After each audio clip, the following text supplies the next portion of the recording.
Welcome to an episode of the Unexpected Podcast. I am joined by Evan and Matt, who are both in Boston or the Boston area. Caleb, who is from Pennsylvania but is currently in California, and myself, Alisher, and I am right outside of Philadelphia, or the Philadelphia area at the very least. I've stumbled with that in the past, so good to get it all out in one fluid sentence.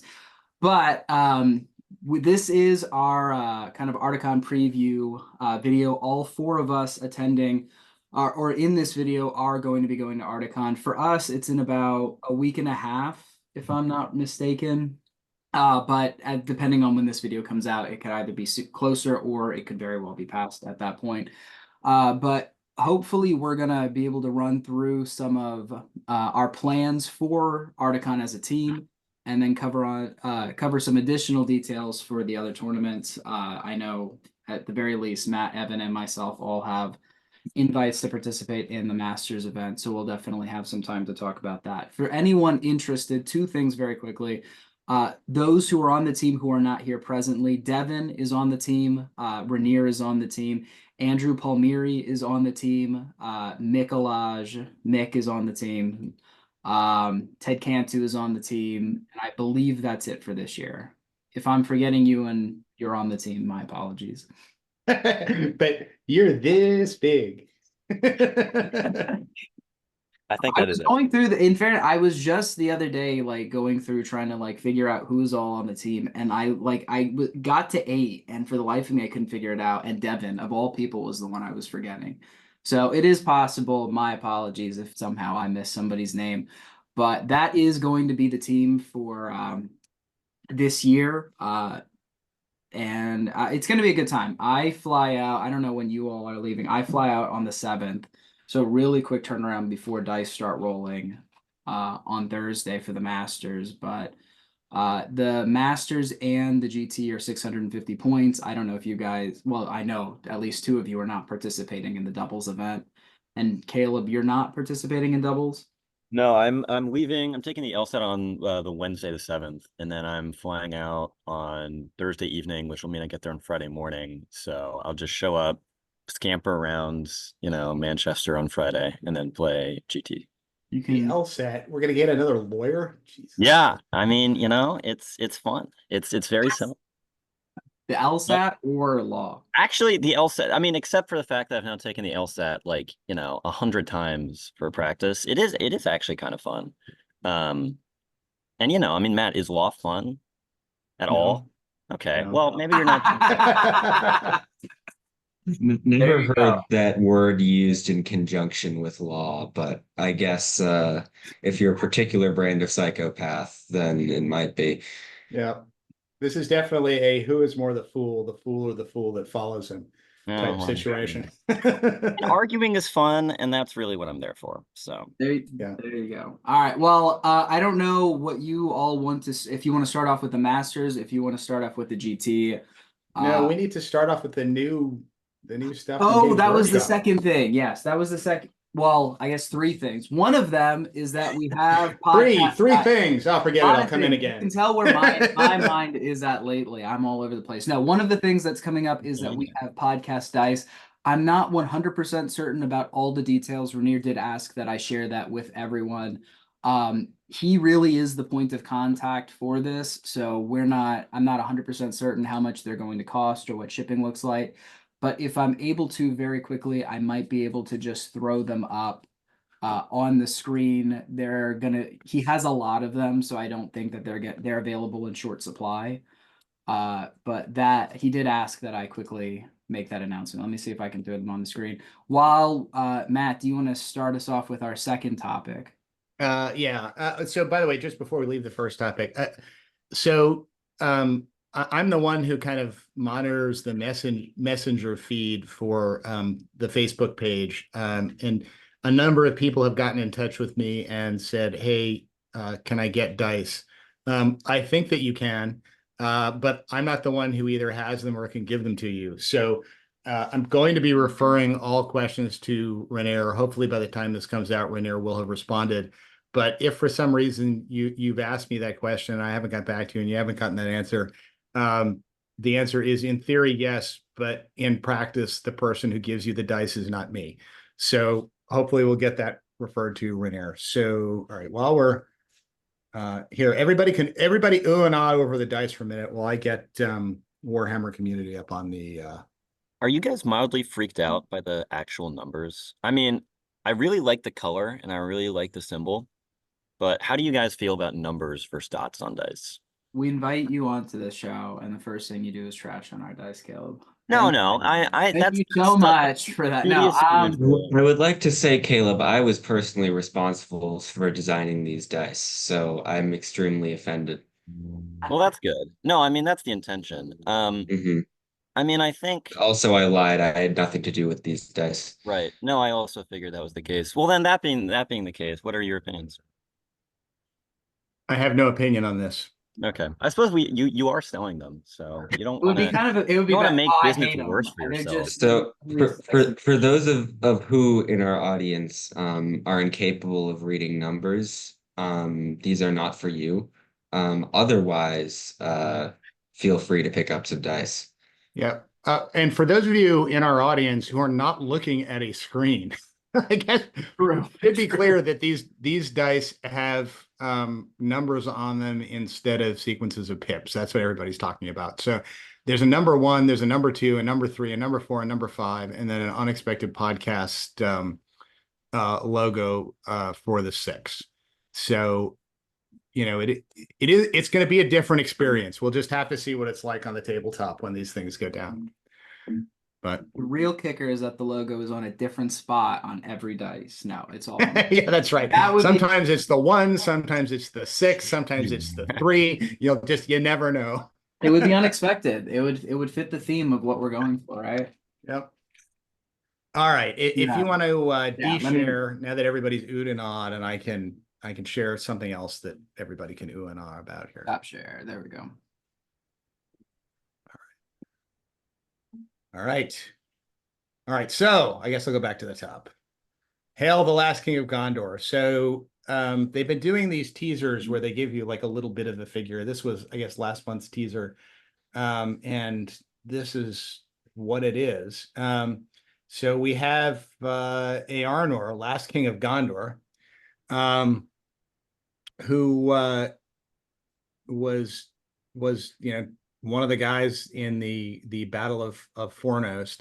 I have to say I'm not as up on my Silmarillion as I should be. So I don't or my appendices. I can't remember whether this is in the appendices. Yeah, it's all appendices. This is all appendices. All right. So so I'm not 100% sure of all the details here, but this was one of the guys that was involved in the Battle of Fornost against the Witch King. So presumably he's going to be in the forthcoming Arnor/Angmar supplement. And he is all right. So this is what we know. He's going to be fight value 6, 3 attacks, 3 wounds, 3 might, all the funky stuff. And he comes with sword, shield, and heavy armor. So I'm assuming that he's going to be fight 7. And I'm sorry, defense 7. And he can take an armored horse and a lance. There's a neat, if you go to Warhammer Community or if you're just looking at the screen, he's got a really neat mounted profile of him kind of charging with the couched lance. Or I'm sorry, his mounted figure is him charging with a couched lance with helmet in place, and that looks really good. His dismounted figure is also nice, except he's not wearing the helmet because, as we all know, if you're a king or a leader, you have to take your helmet off so that people can shoot you with arrows in the eye. He comes with a pair of rules that they are highlighting here. First is a fool's challenge. Arnor's pride bordering on arrogance means he will never refuse a challenge that is put to him, nor will he turn away from a fight. He's like Durin's folks. He never runs from a fight. If he's ever the target of a heroic challenge, which presumably he will never be, he may never choose to decline under any circumstances. Additionally, Arnor must always charge an enemy hero model if he is able to do so. So the first sentence of that rule probably has limited application. The second sentence does not. He's kind of Theodred light, and then instead of just having to charge an enemy, he just has to charge an enemy hero. So you have to present him with a hero as bait. But presumably, like with Theodred, you can choose to move him last and then wall him off if you don't want to charge somebody. His second rule is Master Duelist. At the start of a fight involving Arnor, after resolving any special rules that affect an enemy model's fight value, but before any heroic strikes are resolved, Arnor may increase his fight value to match that of a single non-monster model he is engaged with. So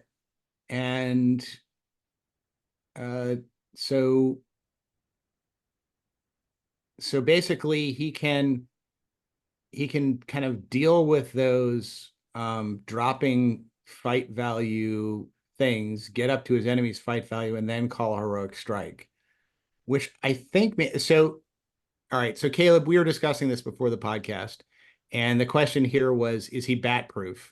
I'm not sure he's bat proof, but the way this seems to read is the bat drops his fight value, and then he can increase it again to match somebody else he's in the fight with, either the bat or somebody else.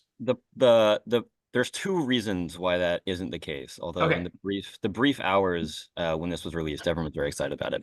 Yeah. The first, I think, is that after resolving any special rules that affect an enemy model's fight value is Right. only going to refer to like an enemy of Earnur. So like the Wild Warg Chieftain getting enraged, or Boromir with the Banner of Minas Tirith going up to fight 7, or Azog going down to fight 6 from the Stone Flail. So after resolving those, then he can match. But even if it didn't have the enemy model's fight value, the fact that the bat modifies after heroic actions again, like both before and after, would mean that even if, like, say he was fighting a bat and Azog, he goes up to fight 7, or no, the bat puts him down to fight 3, he goes back up to fight 7, both call a strike, whatever, and then Earnur's halved again because he's still in the fight with the bat, which is unfortunate. And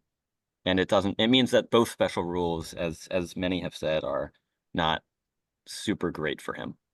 All right, so let me respond to that as a lawyer would. So the way this is actually written here is it says, at the start of any fight involving Arnor, after resolving any special rules that affect an enemy model's fight value. So that's the first portion, and so the operative language in that sentence is special rules that affect an enemy model's fight value.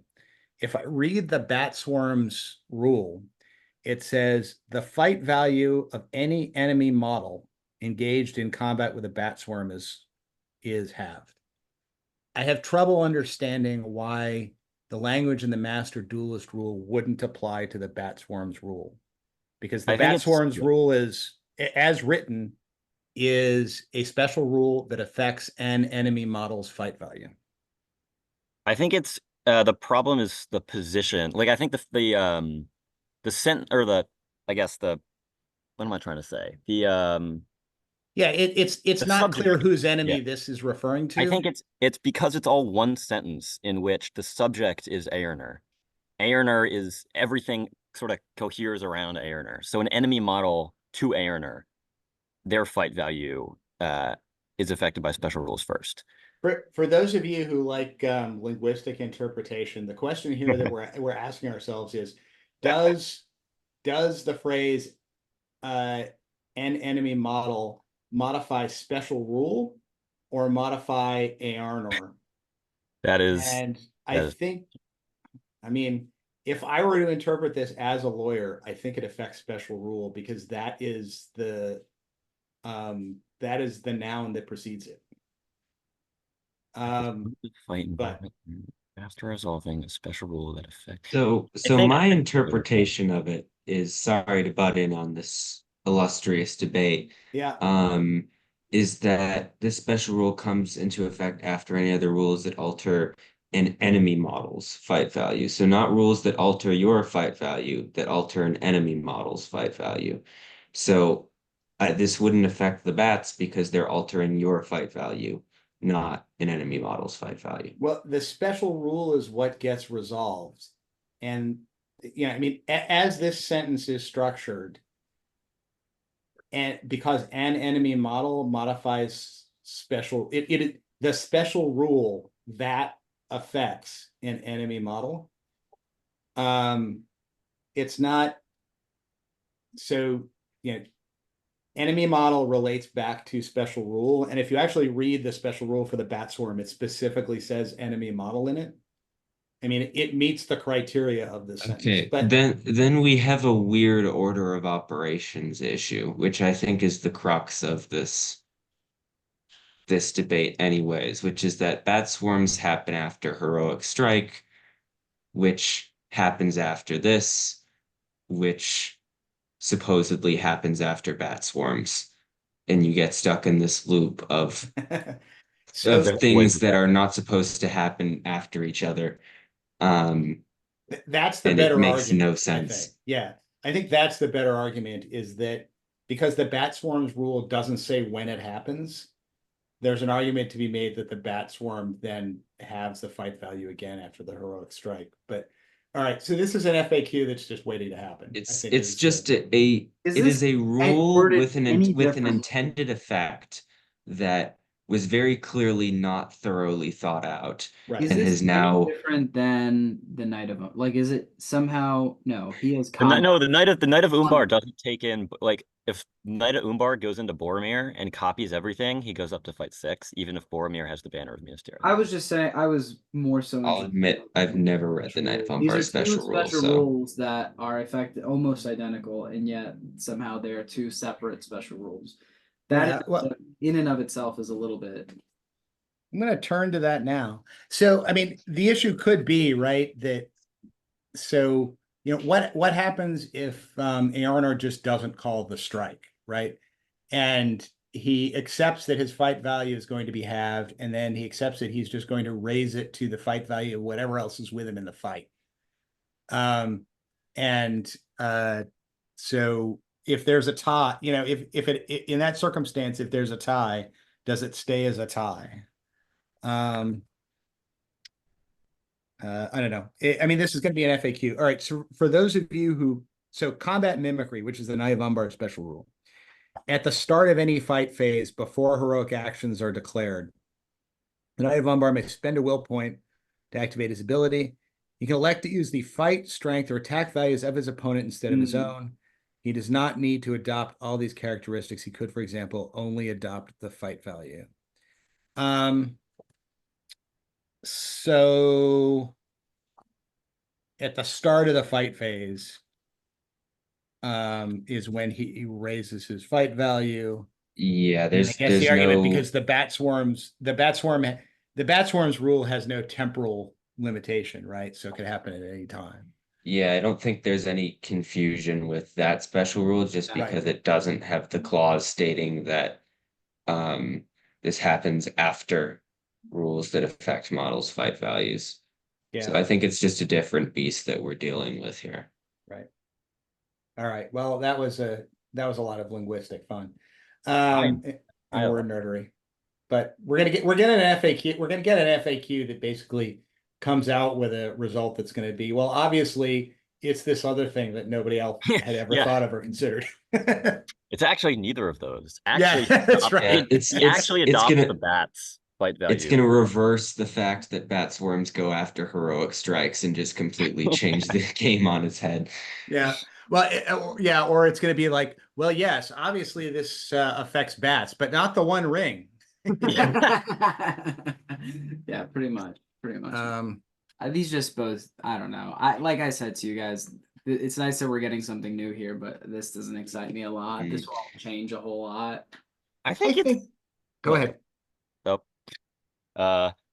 Yeah, I mean, I don't know. I'm marginally excited because I think he'll get a new alliance matrix. So I think he will be a historical ally with Rivendell, which means that you're going to be able to get like a high elf captain, Círdan, and Earnur into like a 600-point list, which could be kind of fun. But like, what's the benefit of that like, sure, you keep Courage 4 really, and you can reroll some of the dice or some of the shooting for the elves. Like, you can feasibly do that now. But you don't have to bring in Glorfindel in that situation. Like you can just bring in a High Captain. Elf Captain or Yeah. Arister. Yes, that's fair. Until Yeah. it's only Legion specific, though. Like, until this is only Legion specific.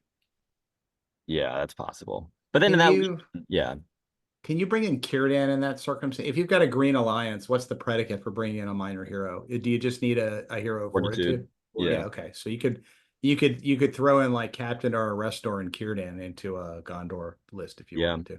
And I think that'd be pretty good. And it's not like he's bad. I mean, if he's priced with like the special rules as literal debuffs, which like at least the first one is, he could just be like 115 on a horse with lance, I don't which think he's gonna be that cheap. I'd expect Imrahil price, Yeah. not because that's fairly priced, but because somebody threw their calculator out the window when they were calculating Imrahil's banner. And subtracting the banner basically gives you a very similar profile. So I'd say 130, 140. yeah. I guess I was thinking off Rutabi. Like if you have Rutabi at 110, get rid of Master of Battle and add in a bad special rule instead. I guess add in an extra wound. You're basically then left with like 105 and then armored horse and lance, I guess is like 125. But I guess it depends. Like it actually depends on the price, how Well, and how he'll likely also be a hero of legend, not. I think Rutabi's a hero of valor. I feel like I don't know. The only hero of legend in Gondor is Aragorn.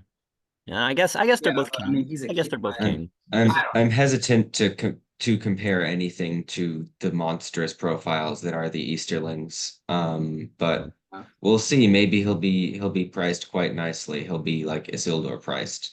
But The only we'll utility, see. like the fact that you can't copy a monster's fight value, just kind of removes any utility that I see in this. Yeah, the copying monsters thing is just feels weird to me. I mean, I get there's like logic behind it. Oh, you're not dueling a monster. They just punch you in the face or whatever. But why do you need to add that on to the special rule? Yeah, It just feels like more words to a special rule that's already not, it's okay, but it's not super great yeah. um in its utility. So If he I, were I don't know. fight 5, this would all make a lot more sense. But there's not that many fight 7 non-monster heroes. Like it's just a handful, realistically. So Yeah. I don't know. Well, I mean, that's part of what makes me think that part of this rule has to be directed at preventing the fight value debuffs.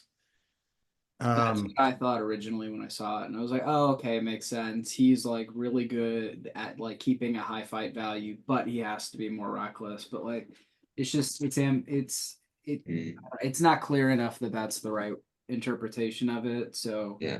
Yeah.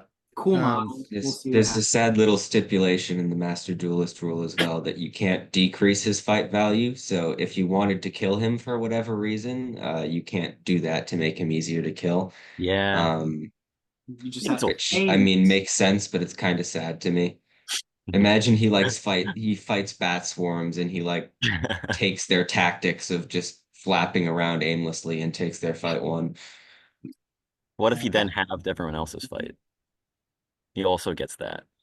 What if he He's adopts also all got the the ring. yeah, he adopts special if he adopts someone's fight, he also gets their special rules. So you can just like throw him into Shelob, gain monstrous charge. Monster.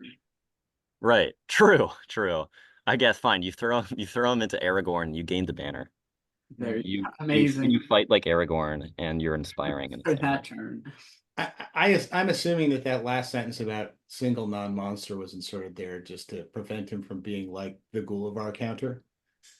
But why, Um, I guess why. That's true. He would increase his fight value by 1. he would. Horrifying. Yeah. Yeah, and he can still strike. I mean, Yeah, I was about to say, if only there was a heroic action that could be used that could also uh, copy this particular function. Yeah. But what if he's transfixed? I guess it's an active rule. He wouldn't. Yeah, that's You There's can't just do no it. utility in this. It's hard for me to get excited. Cool release, interesting model, pointless rules, but hey, we're getting something, right? Yeah. They haven't It's forgotten. a cool looking model. I'll give it that. Yeah, I love the Regardless helmet. of what you say about his stats, this is a cool looking model. I think this is gonna be a fun model to paint and have on the table. And there's a lot of cool looking Gondor figures. And a different kind of Gondor meta will be fun. Yeah. Fair enough. All right, to Ardacon, do you guys have a preference between the GT or the Masters in terms of discussion first? So, I mean, one thing we're trying to figure out is what I should take to the Masters. Yeah. We're also trying to figure out what Evan should take to the GT. I think I'm settled on the GT, but I'm happy to discuss it. Yeah. So, well, why don't we start with the Masters because it comes first, Sure. I guess. Why not? All right. Well, why so you and Evan know what you're doing. So why don't you guys talk, and then I'll talk through what my various thought processes are. And you guys as my future opponents can tell me what is in my best interest to take. True. No conflicts there. I mean, hey, there you go. One American for sure will not be dead last. Two Americans, in fact, will not be dead last. So, we're protected, guys. Anyone who's wondering, we're fine. We can't all be last. I can go ahead. Then there's the motto of our team right there. That's our patriotism right there. Quickly go over. We're so anti, or I guess either pro or anti-American first that we just devote ourselves to. I'm so pro-America that like if I have to take a hit, I'll take a hit, Caleb. We need to make sure that. Just out of curiosity, Alisher, is it too late to put that on the back of all of our t-shirts? It is. Yeah, unfortunately. We can't all be last. Dead last. We can't all be last. No, our team certainly could be. Yeah, that's right. All right. Yeah, that'd be unfortunate if it happened. If we had that slogan and all of us like basically got like the last 7 or the last 9 places in the GT and we were all team last. Then next year, what we'd have to have in the back of our t-shirts is "Damn it!" Yeah. We all scored so poorly that there's like a 3-person team that James let in just because, and they still scored above us. Yeah. Yeah, that's just so everyone knows. That's our expectations. We can make this happen. We try to keep expectation low so that we can only go up from the bottom. We can play. That's why we did so well at Nations Cup. True. Absolute titans we were. Hey, we were top half, right? We were top half. We were solidly in the middle. We were solidly in the middle. We're average. Yep. Definitely average. Which I mean reflects the proficiency of the players. So yeah. Okay. I can go over. All right. So what do you guys who actually know what you're doing bring? Yeah, I'll screen share, but I can kind of talk about it in the process of screen sharing to not waste time. Essentially, I'm going for a Lothlorien Rohan alliance that consists of Galadriel, Theodred, a Rohan captain, and then all right, here's the list. 6 court guard, 5 elves bow and spear, 3 elves shield and spear, a sentinel, and elf with a banner, Theodred shield, 4 royal guard, shield throwing axe. I've written homies that I copied from my notes, so you can see it's very official. 2 guys shield axe throwing spear, 1 guy bow axe throwing spear, an outrider with a bow and a horse, a Rohan captain with a shield, 4 Rohan royal guard throwing spear and a shield, 3 outriders bow for 34 models, 11 bows, 11 throwing spears. The only thing that I'm set on this as the concept, so it's not going to change. I'm already like working on getting the models painted. The only thing that I'm like, from a personal playstyle perspective, trying to figure out is if I want to drop the shields on Theodred and the captain to give Theodred his horse. I don't know how I feel. I like foot heroes a lot, but the strength maintaining the pure bonus has caused me some doubt about keeping him on foot. but this is generally the template that we're looking for, or that I'm looking at. Yeah, putting him on a horse is a no-brainer for me. If you have to go to 32 models, go to 32 models. I don't have to go down any technically if I drop the shields, which he's defense 6. So I think you want the shield. Yeah. So Alisher, I don't know if I don't know if you've played Rohan before, but their basically their motto almost is that they're the horse lords. So I would recommend placing their biggest beat stick hero that can reliably chew through 2, maybe 4 models a turn on horse and can maybe kill 1 or 2 if he's lucky on foot. I'd put him on a horse. I think in the end that's what I'll end up doing. I will say keeping him on foot twofold. I like being able to always have access to the fight 6. Now, the argument against that as an argument is that obviously you can dismount at any time. So if you're playing against an army where you need fight 6 support, you can just dismount him and worry about it then. So I'm inclined to go to mount him. I mean this is pretty consistent. I go out of my way typically to not mount heroes. So I had to come to this thought, I'm not like all you mounted guys where like mounting my heroes is like the first thought on my priority list, but I'm getting there. I'm getting there. But in any case, like the easiest thing for me to do, I can drop models. I can drop the captain's shield and take the horse off of the outrider to give Theodred his horse. I can play I around would with I would some. favor that actually. Huh? I would favor that over dropping 2 guys or a guy. So I'll play around with it. Something will happen and he'll likely be on a horse, but this is generally the theme of what I'm going for the Masters. Obviously, Contest of Champions is essentially an auto loss. I assume that in this style of event, I'm not going to win all 6. Yeah, I mean, with Theodred, I think you could theoretically win Contest of Champions in specific matchups. It's definitely not a great matchup for you. And the thing is, in Masters, you can win and score very highly whilst dropping 1 or multiple games. So I think taking these sorts of lists where there's like one scenario that absolutely kills you isn't that much of a problem. Mm-hmm. Yeah, I've played against this now a lot actually, and I mean Theodred on foot has done fine. He's consistently, but I really like looking at the strength 5 attacks and 8 re-rolling instead of 3 Yeah. re-rolling. My initial gut reaction is, what are you gonna do when Galadriel compels a hero and you want to kill it Yeah, as quickly as possible? And Theodred on foot just can't. doesn't do that to the same magnitude that a mounted Theodred does. Yeah. I mean, if you wanted to keep your numbers the same, you could also drop the Sentinel, take 10 points, Don't do that. put Theodred on a horse, throw Don't another drop the elf Sentinel. with bow in there, and then Alisher, listen to me. Don't drop the Sentinel. No, Sentinels there actually I'm less inclined to do that, Matt, for one reason. Not the obvious reason of it's nice to pull things around, but in those pesky scenarios such as Fog of War or Assassination or even Lords of Battle, if I need my Rohan captain to like not run away as a courage 4 hero, I can ensure it if I need to. Okay. I don't think I've ever seen a captain of yours die, Alisher. I'm not gonna lie. Well, Like but like at Nations Cup, I had my Lake Town captain, Thranduil, and Legolas run away independently in 3 different games. that's fair.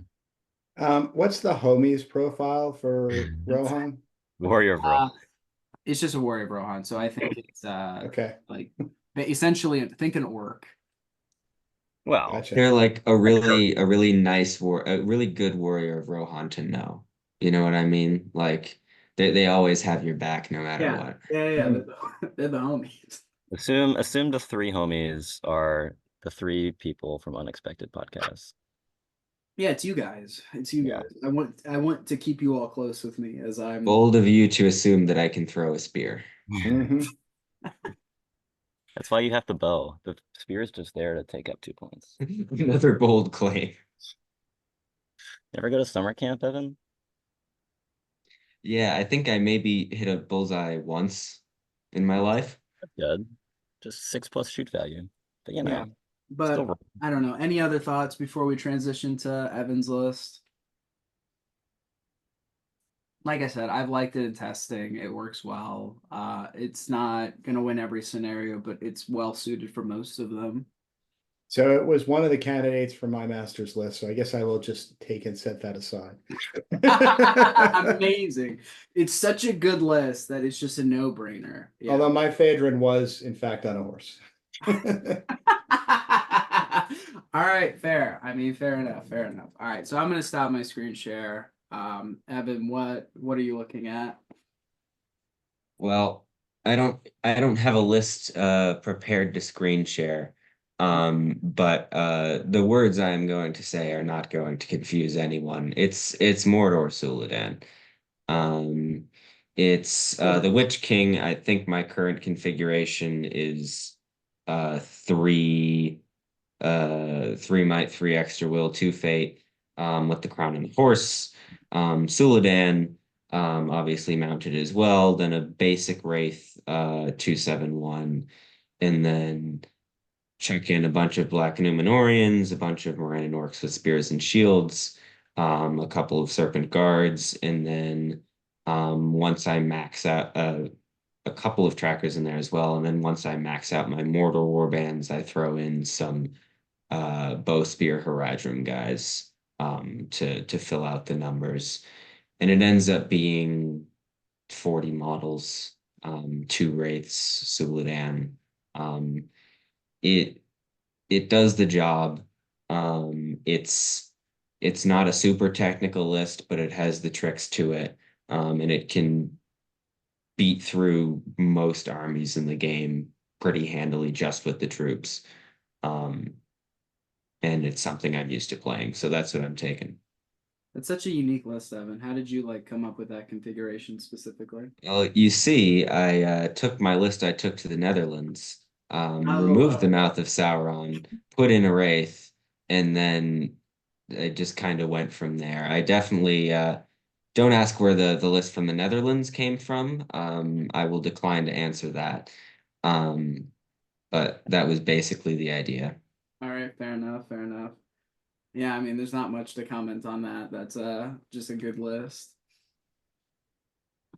All right. So the remaining candidates that I have for surely my that list. wasn't one of them, Matt. No, that wasn't because well, actually, I suppose we could. I don't think we have enough figures to do both of them. We have plenty of Witch Kings, we have plenty of Suladans. We actually have more than one We Suladan, have the but Numenorians for it. yeah, we don't have enough Numenorians for both. So that one's off the table. Plus, it would be boring to bring copycat lists.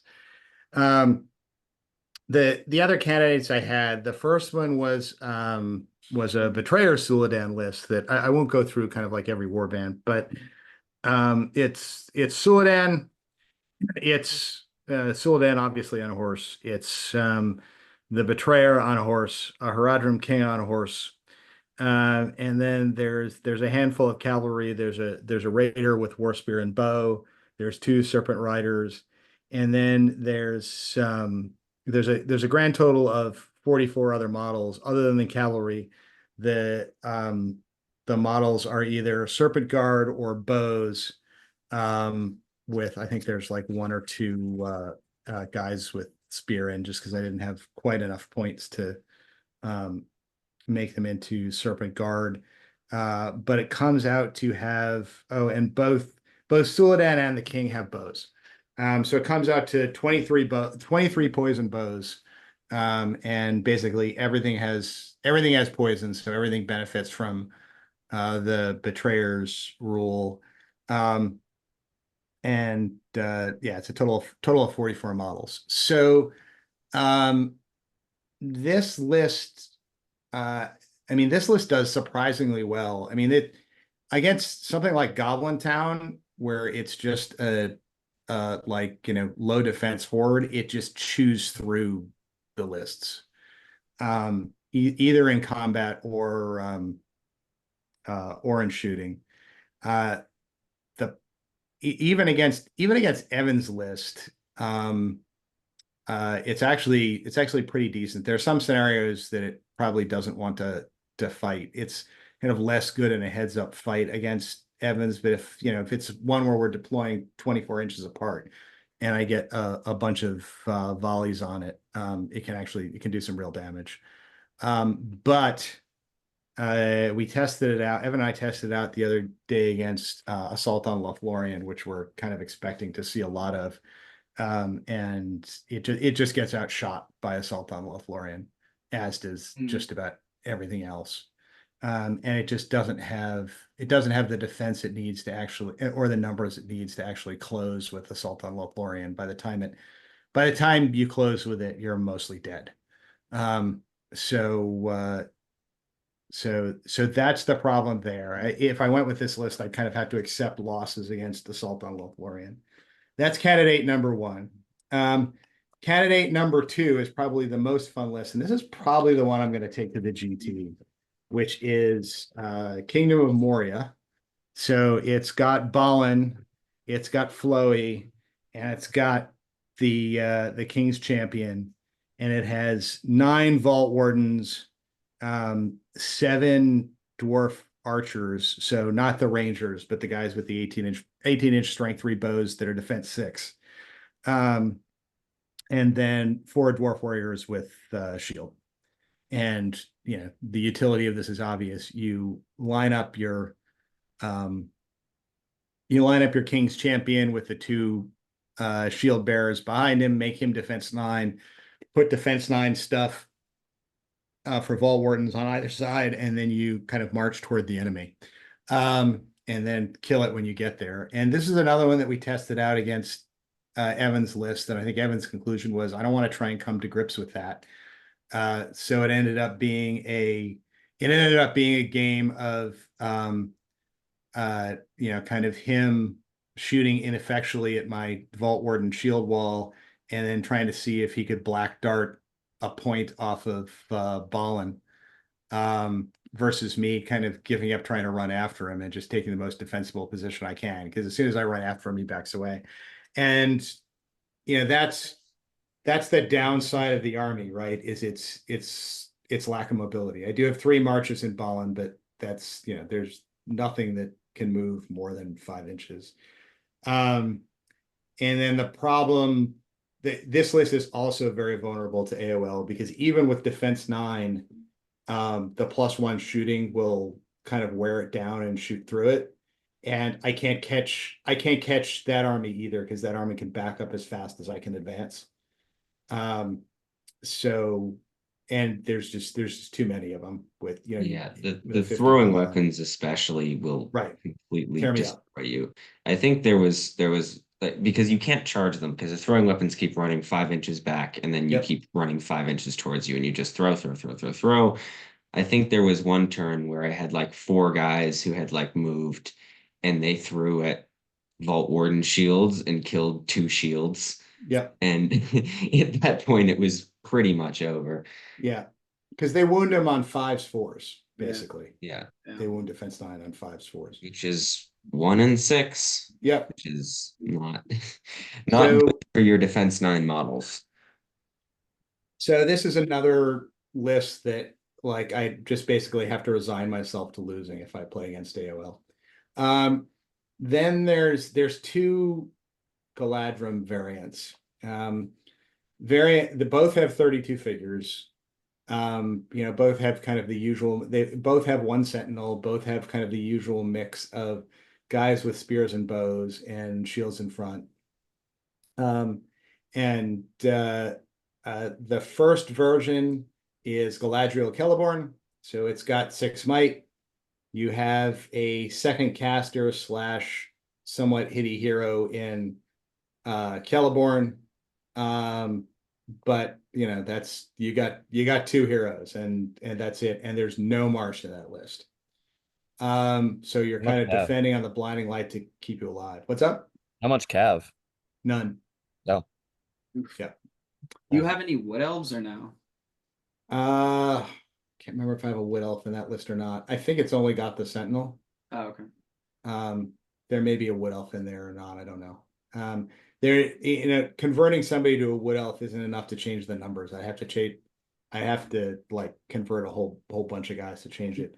Option number 2 is Galadriel, either Rumiel or Haldir, a mounted captain, and a mounted captain. So that one comes out to 8 might.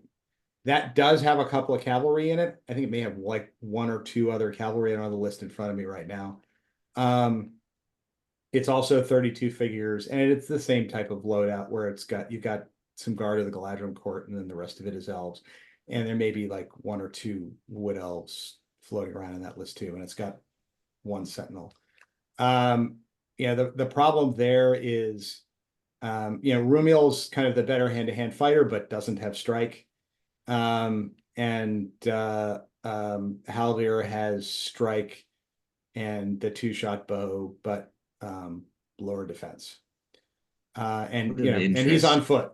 So how did you get 32 figures in that? Because you get one from having 2 heroes, obviously, but Yeah. Celeborn's 150, and then the Haldir plus the captain mounted is like 170, 175. So I pointed it out with Rumiel. I couldn't remember if Haldir's more. Maybe if you switch to Haldir, you have to lose a figure. I don't know, because it's pointed out with Rumiel. Because Rumiel Just is, I think, impressed you cheaper. managed to fit Cav in there. Well, this captain is 70 base, 85 Yeah. with shield and horse, and then Right. Haldir's 85 with bow and armor. Is Rumil 80 or 85? He's 85, right? He's 85. Yeah, he's 85. He's, I think, the So same that's points. okay. Yeah, so that's like, I'm just impressed that you managed to fit Cav in there. Yeah, and I don't have didn't that well. list in front of me. And it may be that at the end of the day there was only like 1 Cav. Yeah. This is something that Did you have a Sentinel in there as well, or no? I think I had a Sentinel in there. Okay, then you probably forgot to put a banner in. But Or maybe I may actually have deleted the Sentinel from that one. I'd have to go look. But yeah, and that may be how I did it, is I took the Sentinel out because I know I had a banner. So anyway, so that gives me some more mobility. It gives me some mounted mobility and a chance to get at least somebody off the board and reconnoiter. But doesn't have a lot of hittiness to it. No. So was like a concept I had looked at originally with the Lothlorien Rohan. I think at one point I was looking at Galadriel, Haldir, and then Grimbold to get strength 4 guys in the list. Grimbold's also cheaper. I feel like Rohan, if you're not gonna take what's his name, Celeborn, Rohan makes sense as the place for a 3rd hero. Right. Yeah, I mean, even like taking Galadriel, Haldir, and then just throwing in a Rohan captain instead of the elf captain, like that's half the price, more or less. You're not thinking horse on the captain, Evan? You could. I think I mean, you have the point of that list over the Celeborn list is you have something that's mounted. And that something has a mark. So yeah, I mean, you could do. You have Rohan guys that you can add in that can be mounted and are much cheaper than your 20-point elf cav. Yeah, no, that's true. I mean, I could. I kind of discarded that idea with you can take the horse on the captain. Come on, Matt. Let's just play the exact same list. Yeah, exactly. So yeah, I mean, I had a bunch of different ideas that threw in Rohan, but I kind of tossed those out when I saw Alisher. I mean, that's fair. I like Galadriel Celeborn personally. I like the configuration. Of the ones you listed out, though, I think for the Masters, I personally like Betrayer Celadan the best. Yeah. Well, so the last option here is under the if you can't beat him, join him theory, is just to take Assault on Lothlorien and be done with it. And take the 50 model army. I think taking AOL is a very easy way to get at least into that top half of the placements at the tournament, because there are some matchups and some scenarios that you're just gonna win. Um, so I mean, if that's what you're aiming for, then it'll Yeah. definitely work. I mean, I have some reluctance to do it because I don't know I played AOL before at 800 points and did very well with it, but it wasn't really my favorite thing to play around with. It seems like at 650 points, it seems like the build out is a little more in my idiom, because it kind of depends on just kind of like putting your archers in the right place and kind of moving strategically on the board, and less about the kind of the tricksy stuff you do with the spiders and the bats. Because it strikes me that that's how it's 650 points with a 50 model army. That's how you win. But it's whether I have to, like hold my nose and say, all right, I guess I'm going to be that guy, right? um, I mean, I feel like if you're gonna be that guy anywhere, might as well be the master rather than the GT. Yeah, I mean, and that's part of what's consoling me about it is like, look, I'm going to be in the Masters. Everybody's going to be that guy. Yeah. So, um, so maybe I do it. Do that and then do Kingdom of Moria and GT, just compensate. Yeah, that may be the answer. Kingdom of Moria, I think in the GT would be a fun list, both because Flowy is always fun to play with, because it's like you get a different game than everybody expects whenever you play Flowy, because Flowy's like turning off the thing that the other guy was counting on to win. So Yeah. nobody quite knows what the meta is at that point. And because there's a team structure, there's going to be a limited number of AOLs floating around. Because AOL is going to get limited. I mean, it used to be that the Emperor was kind of the check to AOL at 650 points. But I think because the ability to kind of the high defense and the ability to drum and get in on somebody quickly, Mm. and get in a place where the AOL guy didn't want you to, was enough to counter it. But now that you're playing a 30 model army, that's a little tough, I think.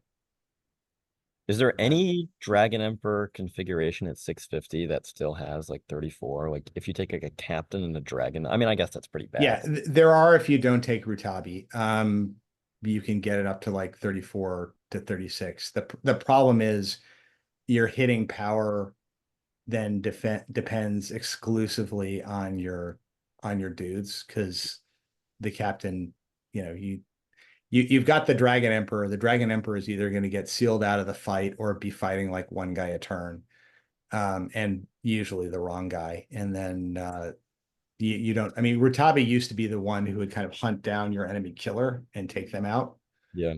And you kind of lose that ability. But Bad times. Well, not for people that didn't like playing it, I guess, or against it, I guess. yeah, Happy times for them. Well, all right. good to have had all that conversation. Just to come back to AOL is good and should be. Yeah.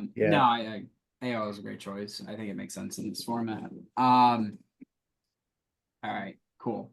Well, I think we can kind of transition over to the GT. I don't know. I probably won't throw a list up on the screen, but we can talk about kind of what's going into that preparation. I know, so not everyone has their lists finalized. I think we have a couple who are still looking at final options. For those listening, you'll probably have gathered at this point that I think all of us who are in the Masters are taking different lists for the Masters and the GT. I can't speak for Matt and Evan. I know for myself, it's part of it just has to do with like the structure of every game matters. So like whereas in the GT, there's probably going to be maybe tops 20 players and you can lose a game or two and still do fine. In the GT, every game matters. So I think balance is more important. But then also there's theoretically a greater variety of things you might end up seeing in the GT. So I'm not going to probably share my screen just to make it a little quicker and easier to get going. But my GT list is going to be Rivendell, Khazad-dûm. It consists of Glorfindel on horse, without armor, Círdan, and a Dwarf King. I think I don't remember, Matt and Evan, if I really gone on for like the entire makeup of the list. Something that I was kind of messing around with, and then someone on Instagram actually kind of persuaded me to change, was I was really kind of agonizing if I wanted to have 5 dwarf bows in the list to try to capitalize or maximize my shooting. So theoretically, I'd have 10 bows if I had 5 dwarf bows, 5 elf, 5 dwarf. After kind of talking about it and having played it, I think trying to play a shooting game with 10 bows, 4 of which or 5 of which being 18-inch range, 4 up at 650 is really not probably going to net me anyways very much in a 2-hour time frame. I don't think it's enough. So I've converted them to 5 dwarves with shield. But in general, it's Glorfindel, like I said, on horse, 5 elves, shield spear, 3 elves bow spear, 1 elf spear shield banner, Círdan, 2 elves bow spear, 3 elves shield spear shield, dwarf king, 10 Khazad-guard, 5 dwarves with shield for 32 models, 5 bows, and 6 might. I thought you were going Thranduil Legolas. No, No. He got bored. He got bored of moved Mirkwood. away from that. Okay. I grew bored of it and I just don't like the inconsistency of Thranduil. If you play against something without magic, he's great. If you play against, that's pretty straightforward. You play something with magic, it's really hit or miss. So I don't know. I've kind of agonized on that. Part of it also is like with Thranduil's Halls, you get 32 models, but like at least half of them are generally going to be defense 5, and that really kind of kept me away from the concept. Gotcha. Okay. All right. I've played against that a lot now. I think probably like 6 or 7 times I've played against Gorf Dwarf. And yeah, I mean originally he had just Foot Gorfindel, and yeah. Sometimes you should put heroes on horses. It works well. I do think the D7 over the D6 was a good change because recently I played Pits against him, and And it made a difference there. it really did. It's a really just grindy list. You don't need the might for a lot. Glorfindel isn't gonna get flash killed by much, although I mean I guess it Except a happens. Balrog. Or Azog. Yeah. But actually does Glorfindel died to anything besides Azog that one time, or has he always made it? He's One always way. made it. Azog was the only thing. Yeah. I heard that botching his resist rolls, losing Asphiloth to black darts, falling on his back, and then getting hit by Marines does the trick as well. Isn't that right, Dad? Yep. Bleak. Also being stepped on by a Balrog will do it too. Yeah, I mean that's I tough. feel like the first one has more personal trauma for you, though. Yep. Yeah. I think for anyone who's kind of wondering, might talk about it. I'm pretty sure Ted is taking Galadriel Isildur, which is why like the traditional Círdan Captain Isildur list is out of contention. Yeah. This has some utility over that. I mean, Fight 7 is nice no matter what. And defense 7, like it's higher defense consistently across the board, which is also nice. I think I don't remember again if I talked to you or Matt and Evan, you guys, about it, but the Dwarf King can be the general, but I've been making Glorfindel the general lately just because I don't want to have to play passive. Glorfindel is better at not dying than the Dwarf King is, so if I have Glorfindel and the Dwarf King in a position of providing utility, then that makes the most sense. It's a good list. It's a little bit more reliant on being grindy than I personally like. There's not a lot of flash and style to it. It's very much so just a solid battle line. Did you say you're a flashy player, Alisher? I mean, I like having in demeanor, no, I have negative flash in terms of demeanor at the table, but like in terms of lists, I do like my dynamic lists. So it is a little bit of a shame that that's not what it is, but it's a good list. And you can still do pretty, crazy things with Glorfindel if you really want to. The 12 inches. So I was playing a couple 1,000 point games. I played one yesterday, and the 12-inch move does tend to catch people off guard. So you can, I mean, 24 inches between a heroic combat is really nice. But yeah, I'm it's just got. still Hmm? processing what you were cooking with that foot Glorfindel.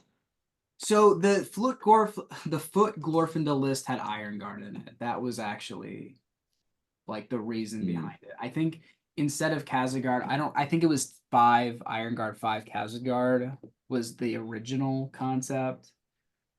I don't think So, yeah. so just to be clear, Alisher, what Evan's thinking in his head is, so you're gonna do one really points inefficient thing so you can get in more of this other points inefficient thing. Oh, I really like the Iron Guard, Matt. I really like the Yeah. Iron Guard. They've done like there's niche. I would drop the armor of Gondolin in a heartbeat compared to Asphalloth. Well, there is no armor. He was on. Yeah, no, he was 145. He Oh was wow, now that is a choice right there. That is bold. He I'm did gonna do take my work. hero without heroic defense and Yeah. that has the option to double his movement with a horse that can't be killed with shooting because he can fade it. And also he's strength 4 and doesn't have +1 to wound, so he absolutely needs the killing power. And I'm gonna put him on foot. Yeah. Oh boy. He survived an assassination attempt one time. One time. I tested One time is crazy. Surprisingly, like Glorfindel being on foot was not actually what did like pushed me away from that list. It was that I didn't like the defense 6 on the Iron Guard. That's what kept me away from the list. So I like my foot heroes, guys. I don't know. Yeah, okay, it wasn't the defense 4 on your army general, it was the defense 6 Hey, on it's the defense line 5. troops. Yeah, Yeah. he's Oh, it's defense 5. Okay, I'm Yeah. sorry.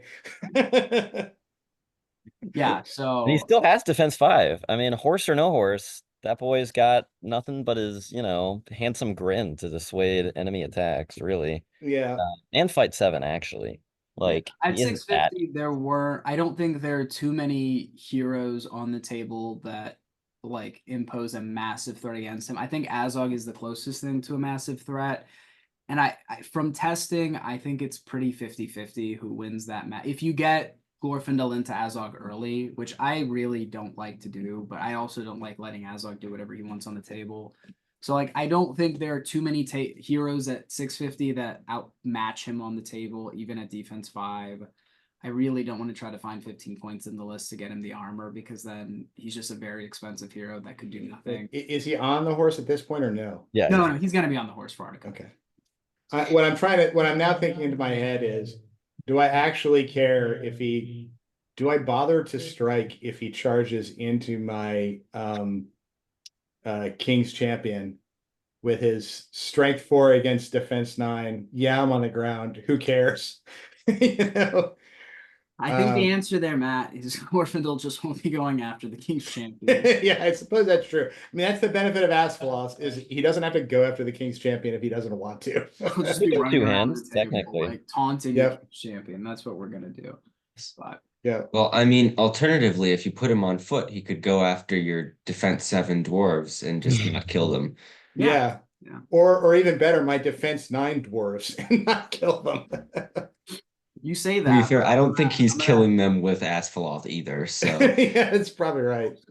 Also true. You have to go two-handed and then be willing to burn a mite just to do anything with that. Yeah.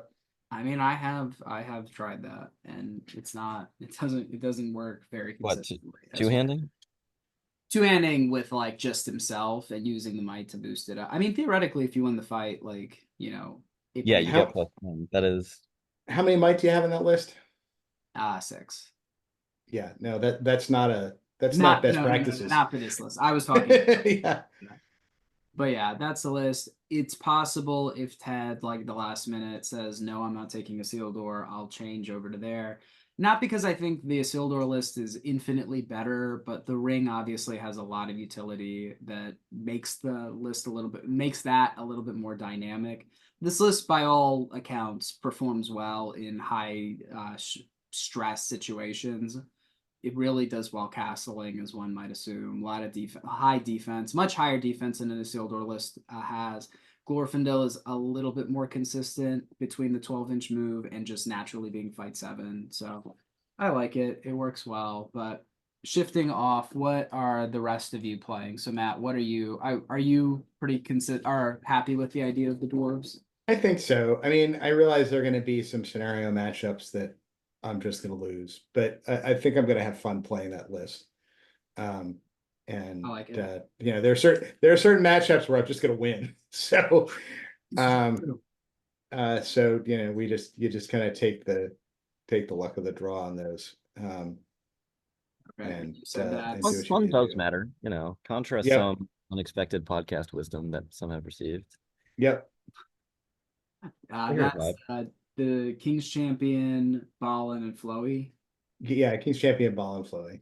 Okay. I mean, 34 models is solid. 8 Vault Warden teams? 9. 9 Vault Warden teams so is a many. lot of Vault Warden teams. So Yeah, it's a lot of Vault Warden teams. I like it. I like it a lot. Evan, what are you looking at for the Ardacon GT? Well, I was looking at taking the same list, Mordor Suladan, and then Rainier, who I'm sorry, I'm gonna put you on blast for a second, Rainier, was flip-flopping between 50 lists, but he did end up figuring out that because he didn't have a lot of time to practice due to personal events, he's going to be taking his Corsair Suladan list that he's super good with, which means that Suladan's off the table for me, which is fine. So I'm basically waiting for other people to pick what they want, and then I'm just gonna sort of scrap through the leftovers. My first idea is Witch King, Mouth of Sauron, and the Spider Queen, which is a pretty solid list. I've won a tournament with it. I don't the consistency of the Spider Queen at that points level is slightly concerning to me, just because she's a larger chunk of the points than she is at, for example, 800. But when she works, she really works. And it's still, while not as strong a shield wall as the 6-inch Banner Suladan shield wall, it's still a pretty good shield wall. And then the other thing I'm looking at is AOL, because it feels criminal to be going to a competitive tournament like this and have none of our players taking AOL. And actually, it's interesting. We seem to have a relative lack of evil players on our team in general, because you three are playing good. Andrew's playing good. Ted's playing good. And Ted's playing good. And Mick's playing good. So we're gonna have a lack of evil lists, which I don't exactly agree with, but people play what they're comfortable with. So I I think think someone will end up taking AOL. If it's not you, Mick was talking about it as well. So logistically for us, it's easier if Evan takes it, because we can just take, it means we have to bring 3 armies instead of 4. True. Very true. Yeah. I mean, I do think that we should always have someone taking AOL. We talked about it a little bit last year. Just nobody plays it consistently amongst the group. Partially because there are not a lot of events in the US where it's like it makes sense to bring AOL. Like usually we don't. What do you mean where it makes sense to? Like AOL is definitely it's not a fun list to play against, and I think a lot of people, I guess I can't speak for the rest of you. I mean, I don't take it to a lot of events, even though I have taken it to at least one event because of just the competitive connotation to it. it's also not the most fun list to play. No, it's not really. Yeah, it's especially at least for me at this points level. It's not overly exciting. Especially at this points level, it's extremely easy to play. It has a very flowcharty play style. You know, my opponent deployed there. I put my archers here. I put my throwing weapons on the side. I flank with my fast moving models, and then because my fast moving models are so fast, and because my archery is so strong, I'm just gonna react to whatever my opponent does. Either shoot them to death or surround them and kill them and grab all the objectives and I win. Um, so it's a very, very easy army to pick up and play, which is why, despite me never taking it to a tournament before, I'm not overly concerned that lack of experience will be a problem for me.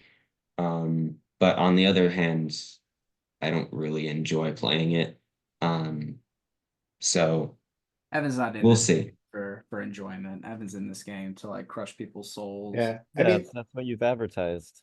at least in the GT, right? You know, you've already played 10 games. Your head's kind of a little burned out anyway, and you know, maybe what you want is a list that plays itself at that point. Yeah. Fair enough. I mean, I could literally write myself an AOL flowchart and just like whenever I'm just like confused, just like look down, just like, oh shoot, okay, got it. I Yeah, understand now. Oh, they're running towards you, run away. Understood. yeah, Fair enough. Fair enough. That'd be a pretty funny mind thing to give to your opponent. A sheet that says whatever you do, here's how I'm gonna counter you and how you're gonna lose. And in the yeah, that's the great part of AOL. They know exactly what you're doing, and there's absolutely nothing they can do about it. yeah. No, there's really not. It is not. It's not a fun list to play against, at all. Um, Caleb, what are you taking? I actually had it ready, so I might as well share it. Tis Gondor. Boromir, Madril, Bolt Thrower, Forlong. I don't have an official Hurin, and I have been failed by Hurin many, many times. And the Courage 5 is really nice, and the Strength 5 of the Lance is really nice. So that's why Forlong over Hurin, but otherwise it is like what people play at Gondor for 650. I would say. Yeah, I mean, I like it. Evan, what was different about yours? You had I put my defense 7 guys in front. Was the main thing that I did. I also didn't have a hitty hero like Forlong or Hurin, so I had more guys. I think it was 37, 38 guys. And I had 12 Fountain Court to his 6. And I used the Fountain Court as my front line. And the Rangers and some basic guys as my back line. Which I guess sort of removes the need for Forlong, also because my bodyguard is my front line. Um, so I mean the benefit of this list obviously is that he's got Forlong, which gives you a hitty hero, which my list lacked. So it meant I was almost always playing the grind game.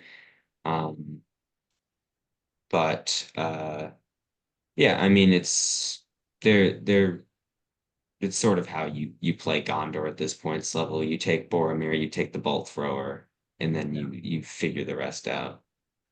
we're gonna have to have a hero death count, Caleb, of how many times you let How many times I lose Boromir? Yeah, Alisher and or knows. Boromir die throughout the Alisher knows my psychology. This year, I have been so bad with Boromir in the last round of a tournament. I have both in Britain and in America, I have now lost the game for second or third 4 times this year because of an aggressive action by Boromir that like essentially just hands the game to my opponent when I was previously winning. Like last weekend against Ted Cantu, who yeah we've mentioned. In Destroy Supplies, I had Boromir within 6 inches of basically everybody. I had Radagast on Eagle next to his Witch King on Fell Beast. Oh wait, hold on here. I might have to move. Oh, zoomed in. But I then he had the Spider Queen on my back objective. Instead, I called a heroic move to Boromir. Instead of just tying up the Spider Queen, tying up the Witch King, waiting another turn, moving forward to his objectives, I did not call with me, moved Boromir around into the Spider Queen in range of his 2 bats. Of course, Boromir promptly died, and I lost the game 4-2. Ted described it in the Virginia Players Discord as, yeah, I was comfortably heading for a 6-2 loss, and then Caleb decided to pull off the worst MESBG play I've ever seen to hand me the game. Very generous move by Caleb and much appreciated. So yeah, Worst move he's seen in MESB. it was because almost, in fact, doing nothing, not calling a heroic move would have been better. Yeah, I couldn't. I was at a loss for words as it generally unfolded, but Yeah. I mean, yeah, we're gonna have to keep a kill count to see how many times Caleb suicides his own heroes. Yeah.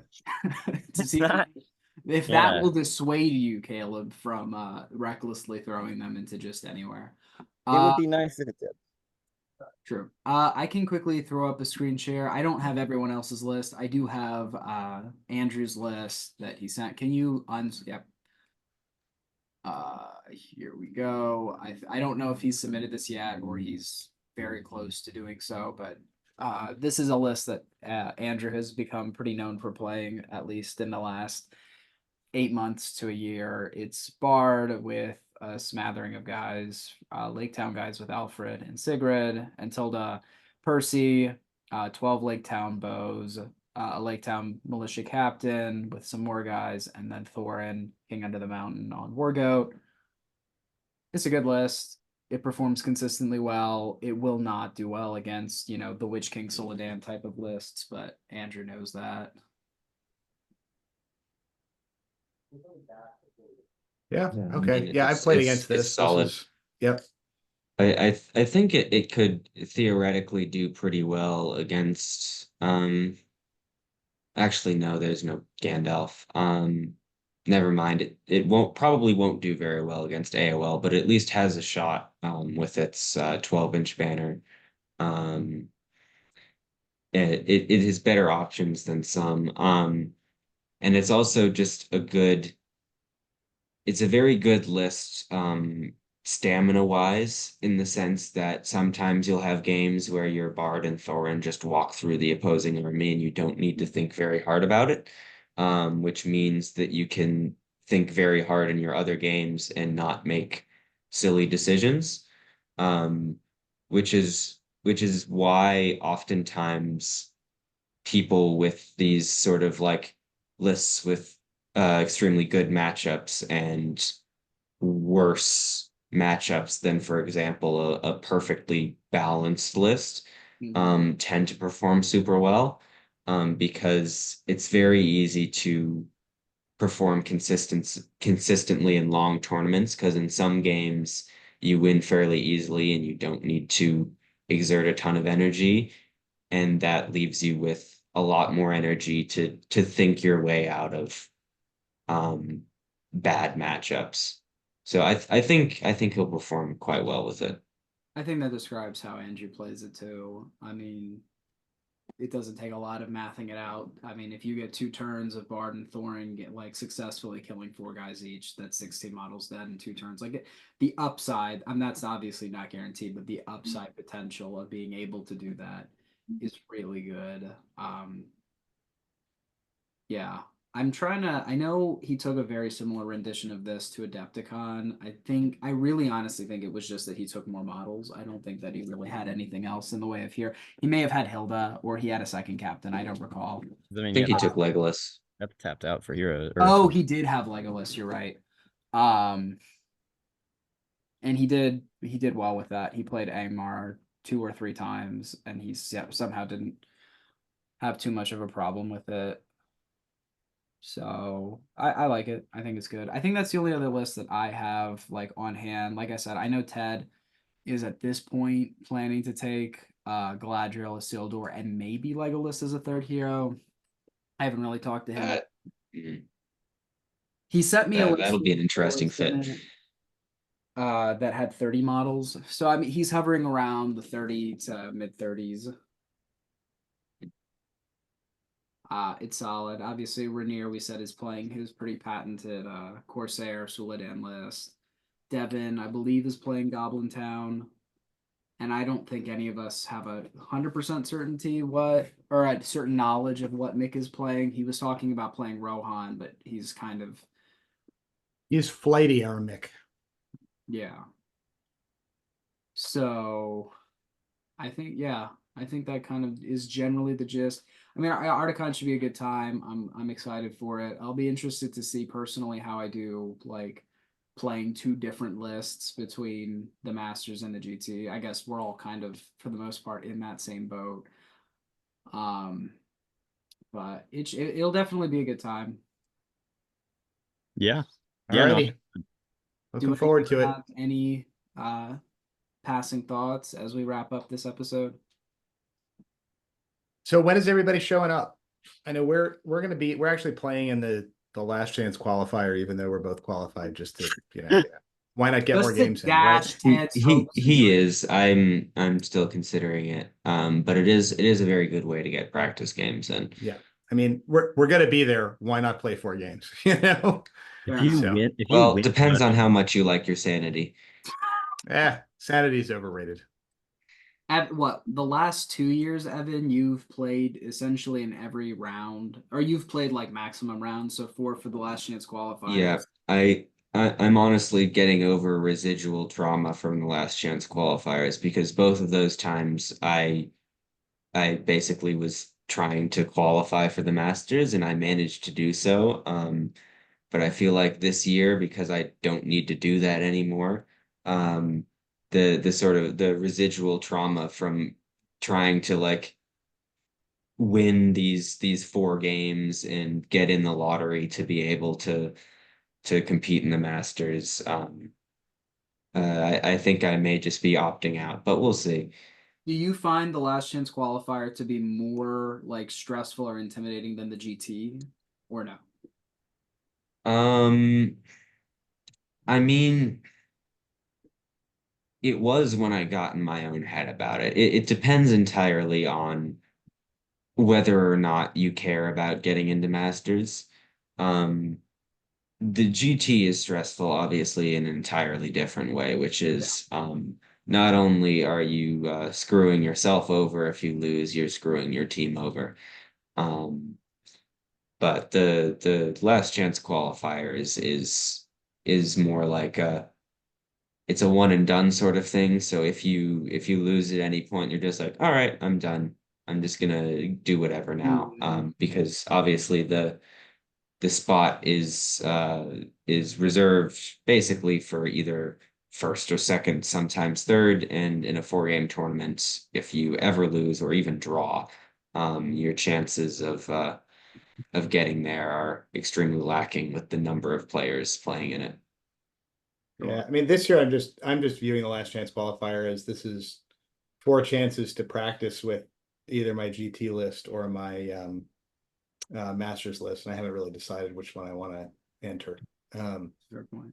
I might at this point take I mean, depending on what I do. If I take AOL, I'll probably do that as my last chance qualifier list, just because I haven't had very much practice playing AOL in a long time. If you're taking AOL, then I'm not gonna be playing because there's no reason for me to practice my Mordor Suladan list. Take dwarves.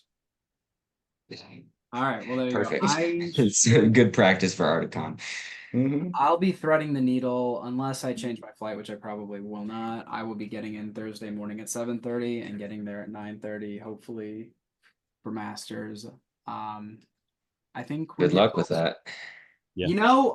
That's always been my strategy for Adepticon. I don't sleep and I get there the morning of, and Adepticon has done well for me it's worked out for me doing that at Adepticon, so we'll see. I think Rainier's also getting there on Thursday. Caleb, you said you're getting there on Friday Thursday. morning. Friday, Yeah. you said Friday, sorry, because of the LSAT. Ted is playing in the last chance qualifier. Andrew is not. He's coming in Friday, I think. I don't know. Devin may or may not have a plane ticket at this point, knowing Devin. Devin does not have a plane ticket. Okay. I'm going to guarantee it right now. He'll be there. or a hotel room or a passport, He doesn't have a passport. He's actually not an American citizen. Yeah. He's now not got his No, American citizenship. He's getting around to it. Yeah. He's a citizen of the world. He just sort of he appears. He doesn't own a house. He He owns gets places with his charm, right? He's a very important person. To be fair, Caleb, owning houses is the one thing that Devin does actually do. No, I said he doesn't own a house. He owns properties. Like they aren't his. I mean, they are his, but he doesn't live in them. Well, he does live in them. Sure. You know what I mean? Let's redefine this to be both more confusing and more insulting, and then hopefully I'll get further away from the truth, and we can all be complimentary to Devin. True. Caleb, you're just gonna be nervous around Devin the entire time because you're like, oh, I've insulted him on the podcast. I've insulted him publicly. No, it's okay. This podcast won't come out until after Ardacon anyway. Exactly. So he won't know to hate you until after everything's done. But in any case, thank you everyone for listening. As we said at the beginning of the podcast, if you're interested in dice, we're gonna try to find a way to like coordinate all of that. Earnur really is the point person for everything. Maybe don't just message him. You can message the podcast messenger, and hopefully someone will get to you. And hopefully we'll have more information coming out about that. If this episode comes out before Ardacon, stay tuned as we kind of figure out what happens at the event.